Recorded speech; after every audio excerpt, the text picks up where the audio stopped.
Hi అండి. ఇక్కడ నేను చికెన్ పకోడీ చేస్తున్నానండి.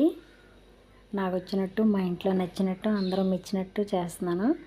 దానికి కావాల్సింది 1/2 కేజీ బోన్లెస్ చికెన్ తీసుకున్నానండి. నేను శుభ్రంగా కడిగి పెట్టుకున్న బోన్లెస్ చికెన్ గిన్నెలో వేసుకున్నాను. 1 స్పూన్ పసుపు వేసుకున్నాను. తగినంత సాల్ట్, మనం తినగలిగినంత సాల్ట్ వేసుకోవాలి. తక్కువ వేసుకున్నా పర్లేదు, కానీ ఎక్కువ వేసుకుంటే తినలేము. ఒక్కొక్కరు ఒక విధంగా చేస్తారు. నేనైతే మా ఇంట్లో ఇప్పుడు ఇలా రెడీ చేస్తాను. మీకు నచ్చితే ట్రై చేసి చూడండి. ఇక్కడ గరం మసాలా 1 చెంచా వేసుకున్నానండి. చికెన్ మసాలా 2 చెంచాలు వేసుకున్నాను. కార్న్ ఫ్లవర్ 4 చెంచాలు వేసుకున్నాను. మీకు నచ్చితే ఇంక 2 వేసుకోవచ్చు ఎక్స్ట్రా. నేను తక్కువగానే తీసుకున్నాను కదా చికెన్ అని 4 చెంచాలు మాత్రమే వేసుకున్నాను. 1 నిమ్మకాయ పిండేనండి అందులోకి.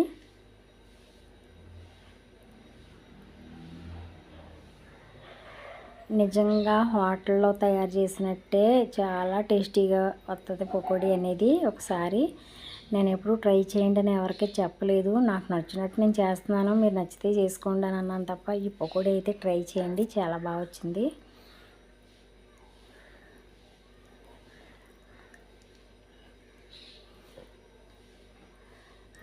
ఇప్పుడు మసాలా పేస్ట్, నేను పొద్దున్న కర్రీలోకి పట్టిన మసాలా చికెన్లో కూడా కొంచెం తీసుకున్నాను. మనం ఇంట్లో పట్టిన మసాలా పేస్ట్ కూడా మనకి తగినంత వేసుకున్నాం. మ్యాగ్నెట్ అనేది ఎక్కువగా మ్యాగ్నెట్ చేసుకోవాలి. కారం మీ టేస్ట్కి తగినంత. ఫుడ్ కలర్ అండి. చికెన్ పకోడీకి కలర్ఫుల్గా అనాలి, టేస్ట్ బాగుండాలి అంటే మనం టేస్ట్ బాగుంటాకే వేసే పదార్థాలు వేరు. కలర్ఫుల్గా కంటికి చూడగానే తినాలనిపించేది ఏంటంటే food colour. Food colour compulsory chicken పకోడీలకి ఉండాలి, వేసుకోవాలండి. చికెన్ పకోడీలోకి ఇప్పుడు శుభ్రంగా మ్యాగ్నేట్ చేసుకుని పక్కన పెట్టుకున్నాను నేను. ఇది 2 గంటల సేపు డీప్ ఫ్రిడ్జ్లో పెట్టానండి మూత పెట్టుకుని.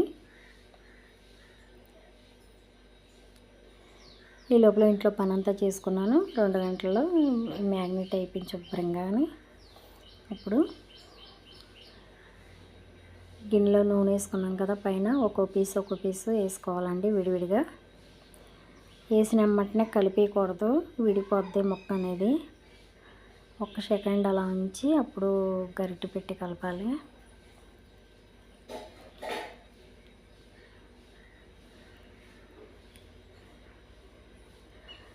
అసలు చికెన్ పకోడీ ఎగుతూ ఉంటే గుమ్మగుమ్మలాడిపోయింది. మంచి స్మెల్ భలే వచ్చింది, చాలా బాగా వచ్చింది. హోటల్లో రెస్టారెంట్లో ఉన్న పకోడీ లానే ఉంది సేమ్.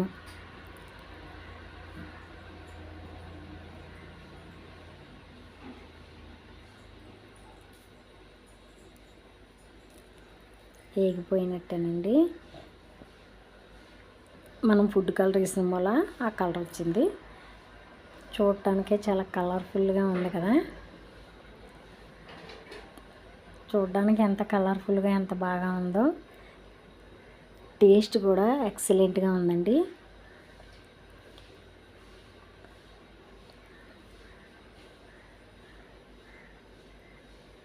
వేడి వేడి చికెన్ పకోడీ రెడీ అయిపోయింది. నచ్చితే ఒక లైక్ చేయండి. మన ఛానల్ కొత్తగా చూస్తే సబ్స్క్రైబ్ చేసుకోండి ఫ్రెండ్స్.